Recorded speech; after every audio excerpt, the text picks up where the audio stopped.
ઉમેશ રાઠવાએ જે લખ્યું છે એ એણે નથી લખ્યું. આરએસએસે એના ખભા ઉપર મૂકીને બંદૂક ફોડવાનો પ્રયત્ન કર્યો છે. એ હું ફરી કહું છું, પણ આ પુસ્તકથી આદિવાસી સમાજની ઓળખને આંચ આવશે નહીં. થોડું આમ તેમ થશે. બાકી ઇતિહાસમાં ક્યારે આદિવાસી વિશે કોઈ સિસ્ટમેટિક ભણાવવામાં નથી આવ્યું. છતાં પણ આદિવાસી છે. દરેક યોજનાઓ જે છે, વનબંધુ યોજના બેઝિકલી શેના માટે છે? બેઝિકલી આદિવાસી ઓળખને ભૂસવા માટે છે. જો વિકાસના નામે તો આ બધું થયું, તો પણ આજે આદિવાસી વધારે સ્ટ્રોંગ આદિવાસી છે. તો આનાથી કઈ થશે નહીં.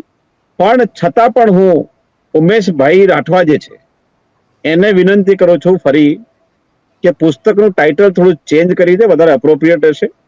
અને એ લખે કે મારું કુળ આદિવાસી, મારું મૂળ આદિવાસી, પણ એક રાજકીય લાલચ માટે હું હવે હિન્દુ, આવું લખે તો કોઈ આદિવાસીને કોઈ વાંધો નહીં હોય, હું માનું છું. આ મારી છેલ્લી કમેન્ટ. Thank you. મારે છેલ્લી ક્યુરિયોસિટી મારે સમજી લેવી છે સેજલબેન, આદિવાસીઓમાં જે અંતિમ ક્રિયા હોય છે એ રિચ્યુઅલ શું હોય છે?